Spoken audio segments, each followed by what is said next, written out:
Welcome to Lady Killers, a podcast about female serial killers. I am your host, Abraham Archambault. Let's go dig up some bodies.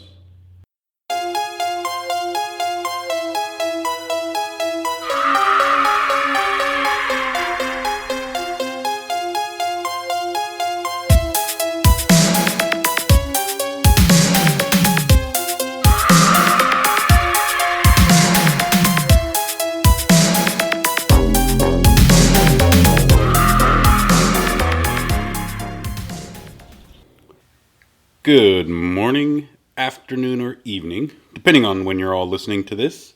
I'm recording from a hot garage up here in the Pacific Northwest. The heat has subsided a little bit over the past couple days, and it's still a little bit warm out there. All that heat remaining behind. You can still see some heat waves rising off of the street here. We are heading down the final stretch here. School is coming, and which will mean the return to homeschooling for me and my kids. So it's going to leave me with a lot less time to record these episodes of Lady Killers. So we'll see how that goes. But I'm also back into pre-production on my horror flick, Loon Lake. Things are starting to progress along pretty nicely. I guess the best they can during these unprecedented times in our history. I'm still waiting for a little bit more direction on when we can actually start shooting safely. And once we can do that, I want to be out there doing that. We gotta get out there and shoot this thing. I really want you all to see it. I want to scare the hell out of you, and you should be looking for it shortly. So keep your eyes peeled and keep your ears open for any news that I might be dropping on you. Hope you're all doing the best you can during this time, and hope you're just bringing your A game to this new world that we live in now. It's rough out there right now. We're all struggling, and we're trying to find our place in this new world. So I hope you're doing the best you can and helping each other out while you're out there. But enough of these updates. Let's dive back into some Lady Killers action that we started last week. When we last met, we were discussing the life of Velma Barfield, the killer from North Carolina. We left her as things were starting to look up for her and for her family. Her son Ron had returned from the Army, and he never had to see any combat in Vietnam, so that's a huge plus for him as well as for his mother, who she was really worried about him getting killed over in Vietnam. So, Velma had also just beaten that check forging case of hers and didn't have to do any jail time, so she's good to go. Ready to start a new chapter in her life. So without further ado, let's finish part 2 of Velma Barfield, our lady killer from North Carolina. Also on top of this, Ronald, her son, was finally discharged from the Army, and he never had to go fight in Vietnam at all. So, things were really, really looking up for Velma and her family. She was clean. She had gotten away with forging prescriptions, basically with a slap on the wrist. Her son didn't have to go fight in Vietnam, and she was ready to face the world again and start over. And this could have, it would have gotten better, but she was dove back into those pills again. She just couldn't shake them, and this caused a huge divide between her and her mother Lily. Lily just couldn't stand to see Velma nodding off all the time, passing out in front of everyone, embarrassing and shaming the whole family. And she would let Velma know about this. She would constantly tell her, "You need to get cleaned up. I can't have you being this way here. This is ridiculous." And so Lily would always be in Velma's face until Lily got extremely sick during the summer of 1974, mysteriously. Her stomach cramped up and she was racked with violent vomiting and diarrhea to the point where Velma had to take her into the hospital. But nothing could be determined when she was in there. Nobody could figure out what caused Lily to have such a violent attack on her system. And after a couple days, she was feeling better, so everybody agreed to send her home. Maybe it was just food poisoning or the stomach flu. So she seemed better, so they sent her back. And then a side note: during this hospital stay for Lily, the man that Velma was dating at the time had died in a horrible traffic accident. And for some reason, Velma was listed as the beneficiary, and she was given a check for $5,000. So, her mother's healthy again, newfound money burning a hole in her pocket. Things were really, truly looking up for Velma at this point. But that Christmas, Lily grabbed one of her sons and she pulled him aside to discuss a matter that was kind of confusing her.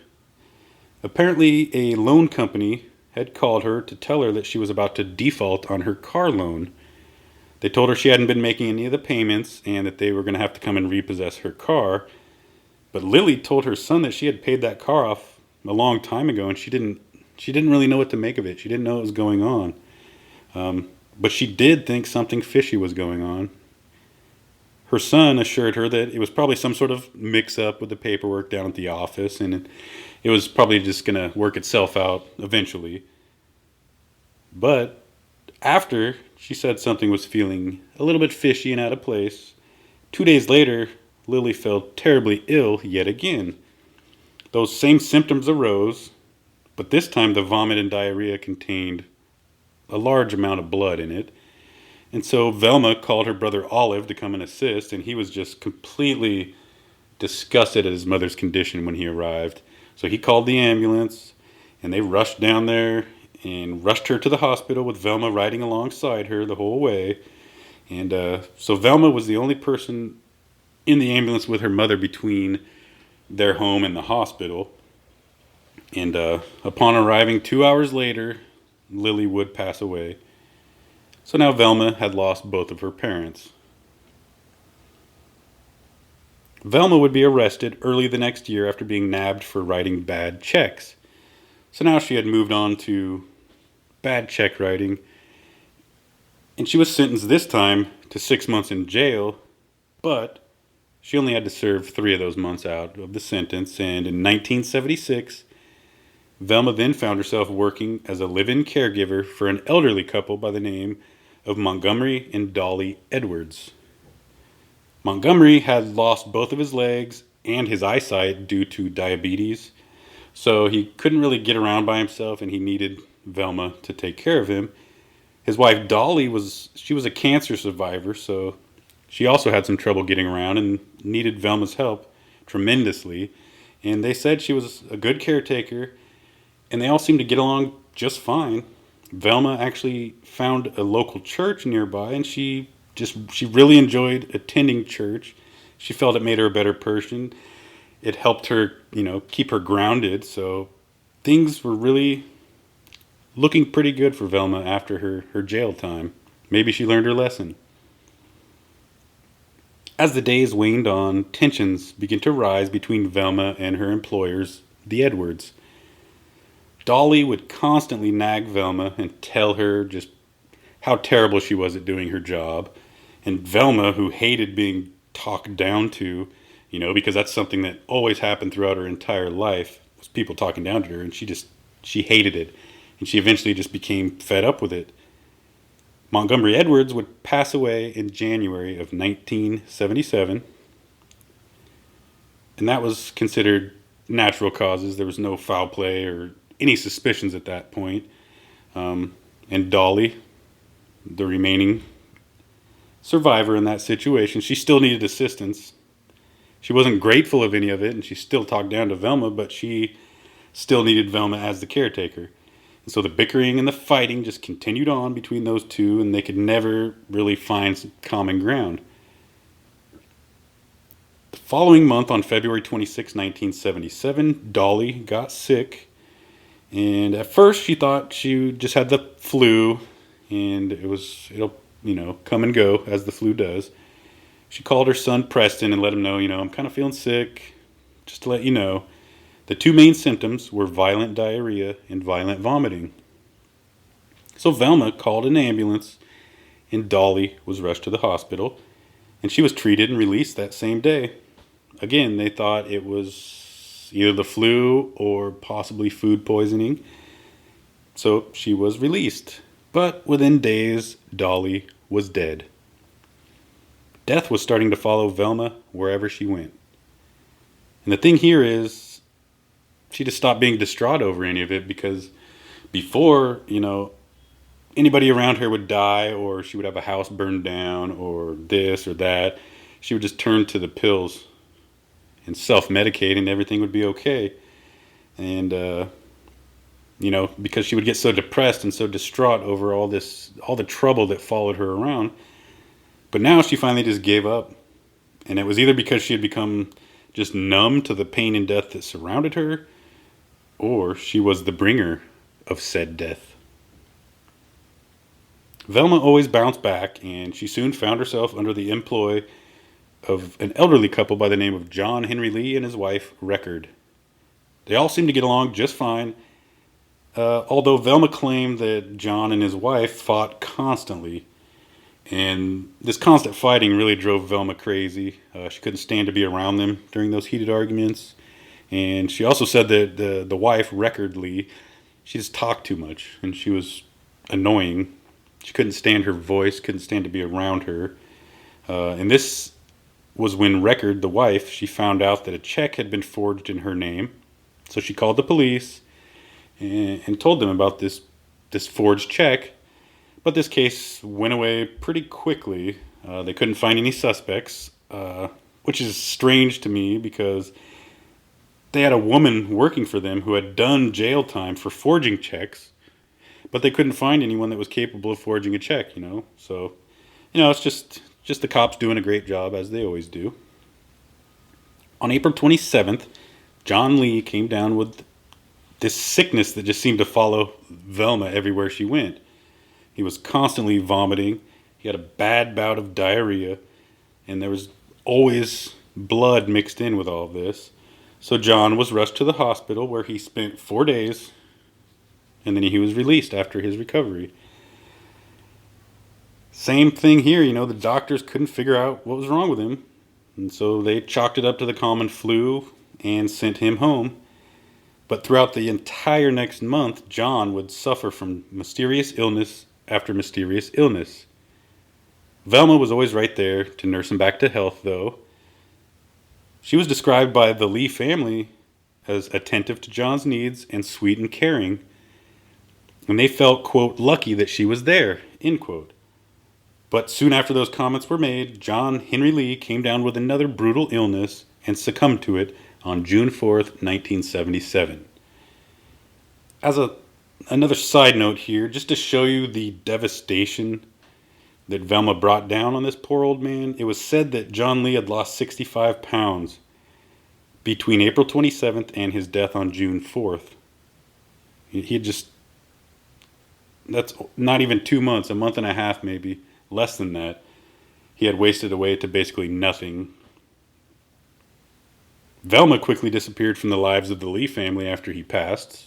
No surprise there. You got to distance yourself as far away as possible from these people. She started dating a man by the name of Roland Stewart Taylor, and he was a relative of Dolly Edwards, which is 2 families back, Dolly Edwards. That's how they were introduced to one another when she was under the employ of the Edwards family. And Roland soon became suspicious of Velma when he found some forged checks. So she was right back to her old ways, stealing money. And Velma sensed that she sensed his suspicion over this forged check. She felt that he was going to come right after her, and so she didn't want to be sent back to jail. So I guess the only way to stop this would be to get rid of him. So she commenced mixing rat poison, which contains large quantities of arsenic, into his beer and his tea throughout the next few months. And then on February 3rd, 1978, Roland fell deathly ill. But Velma, the sweet and caring woman who was always right there, she helped, nurse him back to good health, and things looked to be just fine. She sat by his side, nursing him, back to perfect health through all this. But soon after that, he died unexpectedly as well. This time, though, the coroners, they decided to do, toxicology reports and blood tests and everything. And this time they found arsenic in Roland Taylor's blood. And Velma was immediately arrested for his murder and brought in. After Velma's arrest, all those other deaths that surrounded her were investigated as well. Authorities had the body of Jennings Barfield, her second husband, exhumed, and upon examination, his body was also found to have traces of arsenic. Velma denied any involvement in that death whatsoever, but since they were investigating all these other deaths, she just decided, hey, I'm going to come clean, and she confessed to the murders of Dolly Edwards, John Henry Lee, and her own mother, Lily Bullard. But she would only be charged with the murder of Roland Stewart Taylor. I mean, what would cause this mental collapse, and what would cause this urge to poison these people? I mean, her own mother? She poisoned her own mother. I mean, I know she didn't have a great upbringing. I know, according to her, her mother just sat by idly while her father raped and abused her. But to resort to murder, it's still a no-no in my book. We people out there, we've been abused. Some of us beyond repair, or seemingly beyond repair. And it's still, turning to murder is still not the solution to that problem. But I didn't live in that household with Velma, so I don't know. I didn't grow up with her. I didn't see the torture that she possibly endured. I didn't see the rape that she said happened, so I don't know. I really don't know, but this slow-burning revenge murder is just what Lady Killers ordered, though, I think. The prosecution never hesitated to seek out the death penalty for Velma. Prosecutor Joe Freeman Britt was in charge of the case, and he just loved the death penalty. He was known as, quote, the world's deadliest prosecutor. It was known that during a 17-month period of time, Britt actually prosecuted 13 first-degree murder cases, and he won every single one of them. Velma, on the other hand, was going to be represented by attorney Bob Jacobson, and he was an attorney who had never defended someone in a murder trial before. And in the past, though, Velma always seemed to skate away from trouble. This time, though, her chances of getting out just didn't look too good with these two attorneys going head-to-head. I think her murderous ways had finally caught up with her. Like I said before, Velma was only being tried for one count of murder in the first degree, and that was for the murder of Roland Stewart Taylor. In her defense, she claimed that she only meant to make him sick enough so she could return some of the money that she had stolen from him. And apparently that was her MO in all of these cases. Apparently what she was doing was either stealing money from people directly or forging checks to get money to continue to supply her drug habit. So this is what she did. And then whenever she would be found out, or people would become suspicious of her being the one that was forging these checks, she would try to make them sick, and then she would nurse them back to health to make it look like she had nothing to do with it, because why would she nurse somebody back to health that she was trying to kill in the first place? She would do that, and then by the time they would become healthy again, she would have already returned the money, and it wouldn't be an issue, and they could move on. And so, if that were true, she would only be facing a second-degree murder charge, and then the death penalty would disappear, be taken off the table. But the prosecution also wanted to admit into evidence all of the other people that she had poisoned throughout her life, because she had admitted to some of them already. And Velma's defense attorney, Jacobson, claimed that that was prejudicial because she was only being charged for the murder of Roland Taylor.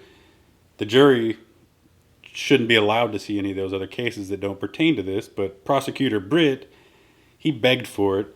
He was stating that the jury had to know, they had a right to know about Velma's past and the things that happened to people that were surrounding her at all times.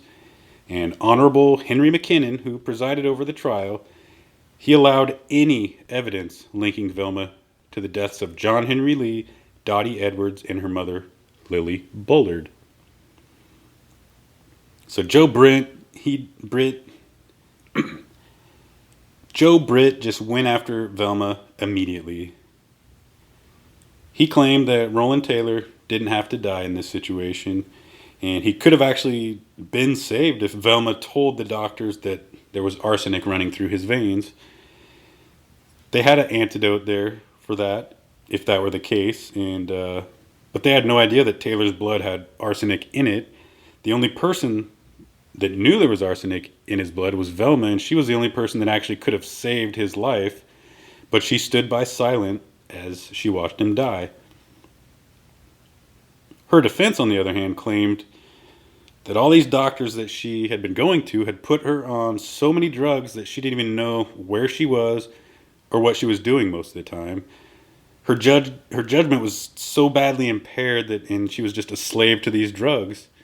And I personally wanted to know what drugs she was taking, and I looked around and there was a small part, it was like a partial list of some of the drugs she had been prescribed at the time.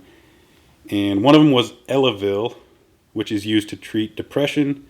Sinequan, I think that's how you pronounce that. It's used to treat depression and anxiety. Tranxene, which is an opioid, also used to treat anxiety. That comes, it's the same family as morphine. She was also taking Tylenol 3, which is a controlled substance used for pain, and that can only be prescribed to you. You can't get it any other way. And she also was taking Valium, which is another anti-anxiety medication, which is similar to morphine. So those were all brought into evidence, along with the fact that she had OD'd at least 4 times. And so the defense basically was trying to blame the doctors for all these murders. And, that she OD'd 4 times doesn't really surprise me if she was mixing all those drugs together. So it's just the irresponsible drug use. But, that's what happens when you become addicted to something. It grabs a hold of you. And it's true what they say. They were saying she didn't know where she was or what she was doing half the time. But Jacobson decided to put Velma on the stand in her own defense. And this is something that he was kind of hesitant to do at first. But he claimed that if Velma could get up on the stand and explain what her state of mind was to the jury, maybe they would feel some compassion, and maybe she would be able to get out of the situation, and then the jury would find her not guilty. And she was up there. She answered every single question that was thrown at her. And after all, since she was so honest, the jury soon found out what they were dealing with, which was an extremely addicted person who was addicted to multiple drugs, and these drugs were causing her to act out with terrible judgment. It caused her to forge checks to pay for the drugs, to keep feeding this addiction. She wanted to tell the doctors so badly about that arsenic that was coursing through Roland Taylor's body, but she feared her return to prison, so she decided not to tell anybody about that. And then Prosecutor Britt, he went straight for the jugular after this and instantly just attacked Velma's character. He called her a hypocritical murderer that hid behind Christian values. And he wanted to try to show the jury how manipulative she actually was. And Velma just couldn't stand the heat. She kept pushing back against Britt, starting to open up and say stupid things and kind of attack the prosecutor, which is exactly what he wanted her to do. She played right into his hand, and she fumbled over her words many times, and she nearly implicated herself on many occasions. She didn't murder anybody, she claimed. People just died around her after she administered poison to them. Why would that be her fault that they can't handle their poison? Besides, how could she be responsible for deaths that were declared natural by the medical examiners? So here she is trying to, just trying to manipulate everyone around her again. Like, they died because of some other reason, It wasn't my poison that I gave them that killed them. You guys said that it was all natural causes. How could you now be charging me with murder, which I guess kind of makes sense in a weird way. But it was when she was quoted as saying, quote, "I don't believe it killed them really," end quote. And the "it" which she was referring to was the arsenic. So she basically admitted to giving them the poison right there on the stand. And then the prosecutor Britt asked her about this rat poison that she used, he said, quote, "So you knew these compounds would certainly make people sick," end quote. Her response was simply, quote, "I knew it would make them sick," end quote. So again, here she is on the stand admitting to dosing multiple people with rat poison, which was the same substance that killed Roland Taylor, which was the person she was on trial in the first place for murdering. But Velma's defense attorney, Jacobson, just wouldn't let that drug addiction go. I mean, it seemed to be his only defense in the whole matter, that she was so hopped up on pills she didn't know what she was doing, which I don't think that defense ever holds up in court. And he even called up multiple doctors to try to testify on what her frame of mind was. And all they could say was that the drugs possibly could have clouded her judgment, but it definitely, none of those drugs rendered her insane at any point. So, overall, they knew Velma Barfield was just a drug addict that stole money to supply her habit. And eventually, she graduated to murder. She would do anything to keep feeding her addiction. She knew exactly what she was doing, and she didn't care about what the outcome was going to be, as long as she was sedated in the way she wanted to be sedated. But her callousness and her cocky attitude would all but seal her fate. She even faked applause after Prosecutor Britt finished his closing statements, kind of the slow clap that I see the kids doing today to kind of mock someone else, and I don't think that helped in her case whatsoever. And the jury quickly deliberated and came back with a guilty verdict in the first degree. They also recommended the death penalty to Judge McKinnon, and he quickly agreed. Velma Barfield would be sent to death row at Central Prison in Raleigh, North Carolina, to await her execution for the murder of Roland Stewart Taylor. Now, that prison, it actually wasn't a death row per se, because Velma was the only female inmate that was sentenced to death at the time. So she was actually housed in a section of the prison that was for people that were prone to escape, and for prisoners that were in there for mental illness or some sort of crime they committed, but they were found mentally ill at the time. So she was put there in that section of the prison as the only woman that was there, basically getting ready to be put to death. Velma Barfield had a very rough time early on in that prison cell. She still was highly addicted to all those pills she was taking, and she basically had to quit cold turkey all those drugs up to that point. And she had serious withdrawals, and the only thing that saved her was the doctor giving her antidepressants and anti-anxiety medication. And then he had to wean her off of those drugs. So all in all, it took about 1 year behind bars before Velma was actually clean off of drugs. While in prison, she would only listen to the Christian radio station, and then she would claim to be a born-again Christian. She would spread the word to other inmates, and actually attracted the attention from all sorts of Christians around. And she said she was kind of lying to herself, thinking she was a Christian this whole time, but she knew she was just going through the motions, going to church, professing her love for Jesus Christ, but she didn't really believe any of it until she was behind bars. And I think she finally saw what her future was going to be, and so she turned to Christianity to help her get through that. But none of the victims' families, they didn't believe a word of it. They said she always claimed to be a Christian. Even while she was murdering their loved ones, she claimed to be a Christian. What was different now? Why should they believe any of her nonsense now? And in their minds, this was all just a ruse for Velma to avoid the death penalty.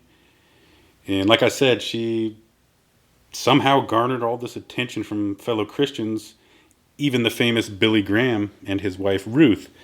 They considered her a sister in Christ, and they kept in touch with her by mail throughout her entire stay in prison. So here she is, still manipulating people. Billy Graham was that's a pretty big name, and so she tricked that guy too. So I don't know. She was a wily woman, that's for sure. Over the next 6 years, Velma went through appeal after appeal and lawyer after lawyer trying to get off of this death sentence, but she was denied every single time. Nobody was buying her story. It was too obvious what she had done.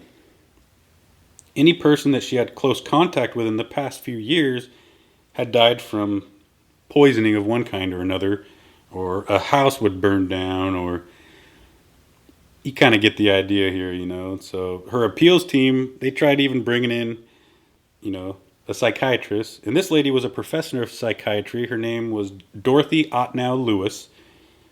And she went in to meet with Velma. And after meeting with her, she claimed that Velma had another personality living inside of her by the name of Billy. And Billy was the one that killed all of those people, not Velma. Velma was just a poor little girl that was sexually abused, and so Billy told Velma to take a seat while he handled everything. And of course, the judge didn't buy that story at all, and he said, quote, "One of them did it. I don't care which one," end quote. So he's basically saying, sure, even if she does have Billy living up in her head, Billy still killed him, and she is Billy. So one of those people did it. One of those murdered, and that's what it is. Velma's son Ron, during one of his final visits to his mother in prison, he finally asked the question that had been plaguing his mind over the years. He knew time was running out, that he needed to make any last amends, with his mother. And he also needed the truth. He needed to know if his mother had killed his father. So he asked her, quote, "Did you kill him?" Velma's response was simply, quote, "I'm sure I probably did," end quote. She then went on to tell the story of that fateful day. She claimed her memory is kind of foggy from it, so she doesn't entirely remember, but she thinks that maybe after her husband Thomas had passed out in bed, maybe she put a lit match at the foot of the bed, or maybe it was a cigarette, she didn't quite remember, and then she left the room as it burned and closed the door. Maybe she did that. She couldn't quite remember, but she did say she probably did. Velma Barfield also wrote an autobiography entitled Woman on Death Row while she was in the clink. A church minister helped her write the book, and he would later tell people she admitted to killing Jennings Barfield, her second husband, as well. He was the one that died from heart failure, and everybody assumed, he had a lot of health problems, so it wasn't really too much of a surprise that he would die from heart failure, but apparently she admitted to killing him as well with poison. Clearly, Velma was not the saint that she claimed to be. But like I say, Christian after Christian was lining up to tell her how much they loved her and how much they supported her.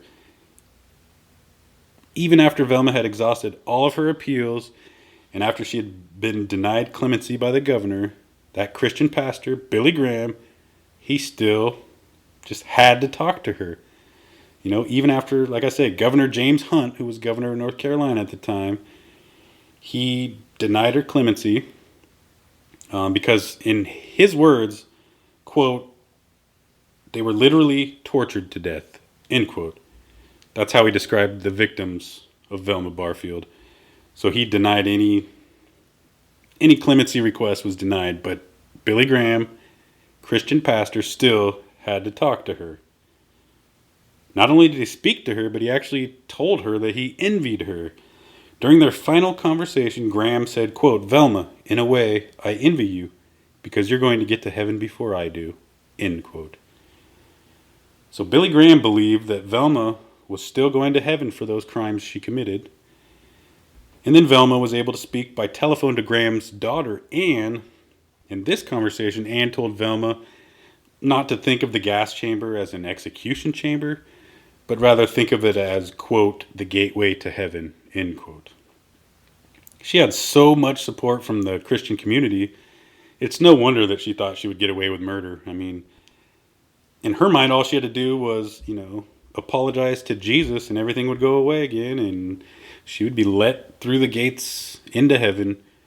Of course, you're going to commit murder in your mind, drug-addled mind, if you think all you have to do is say you're sorry at the end and it'll all go well, of course you're going to do it. Thankfully, the justice system in America does not agree with that philosophy. And on November 2nd, 1984, Velma Barfield was put to death by lethal injection. Before her death, she was asked for one final statement. And, I mean, if you're given the last chance to clear the air and to apologize to the victims' families and all that, you would think you would be sincere, take some time and apologize, and really show regret and remorse for what you've done. And she basically gave about one line of, yeah, sorry, I know I caused harm, sorry. But then she just went on to praise all the other people in her life. She went on to thank everyone who had supported her through that difficult time she had to spend in jail for 6 years. She thanked the prison and everybody involved for showing her just such a great time during her incarceration. I mean, I can't imagine the gall of someone like that to just, the reason you're there in the first place is for murder. You have this one final chance to really show the remorse and regret, and this, you praise everybody else, for making your life better in prison, rather than truly apologize to the victims. The reason she was in prison in the first place is because she was a murderer. In case you've forgotten out there, this is a lady killer. She murdered her own mother, for fuck's sake. I mean, come on. And all she had to do is this, oh, I'm sorry.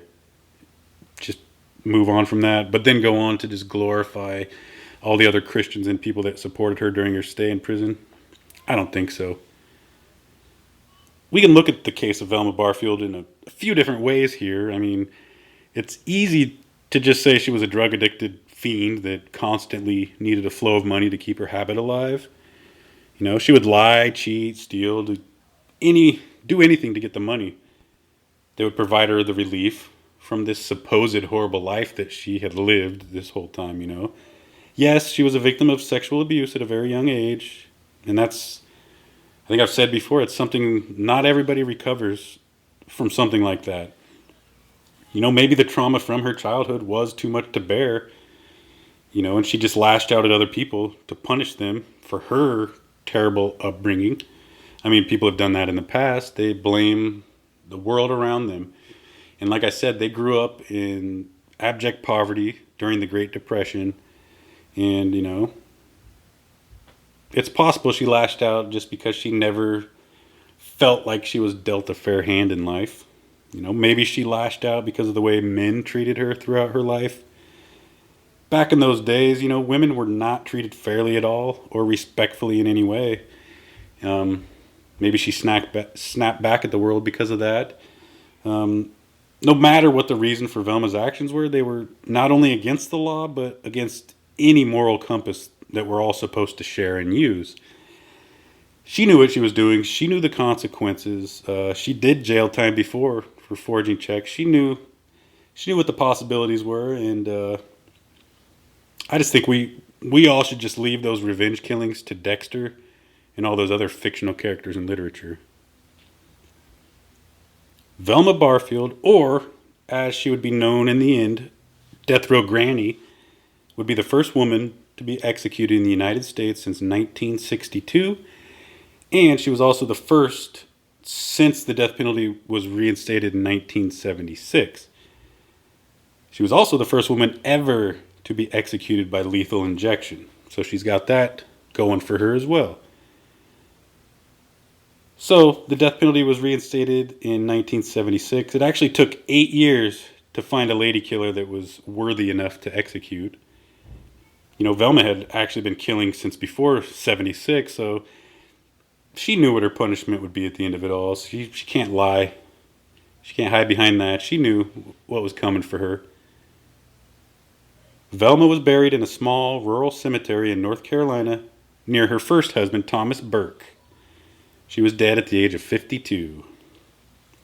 And that is the story of the Death Row Granny, Velma Barfield, from North Carolina, our Lady Killer of the Week. So there you have it, folks. we have officially just completed season 1 of Lady Killers. With this homeschooling coming up next week, I'm just not going to have as much time to devote to any new episodes. I will continue to do research. I will continue to keep writing the episodes.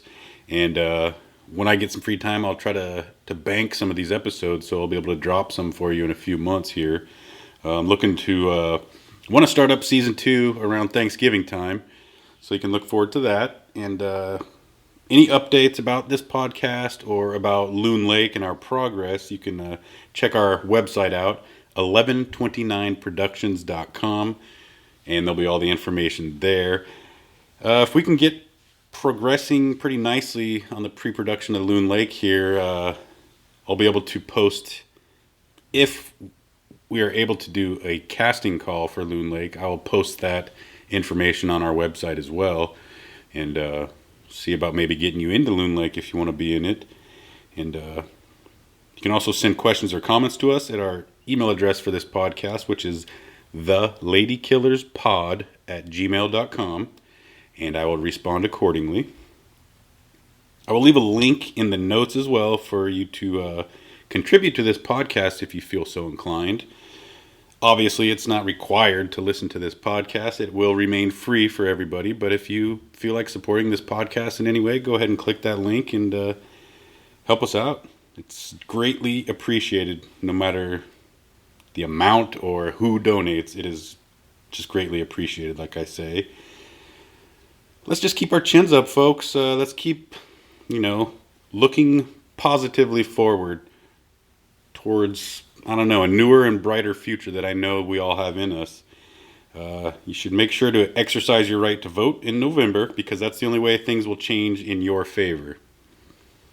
Keep social distancing going so we can dig our way out of this pandemic we're living through right now. Show kindness, compassion, love whenever you get the chance.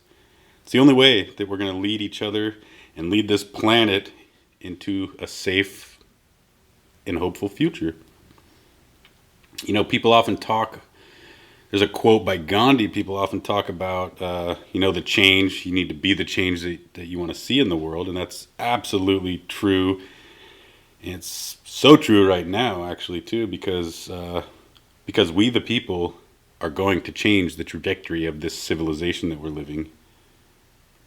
I will leave you at the end of this season 1 with a quote from the epitome of love and compassion, Mother Teresa. She said, quote, "I alone cannot change the world, but I can cast a stone across the waters to create many ripples."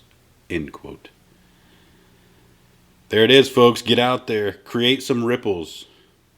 I'm Abraham. I hope you have sweet dreams.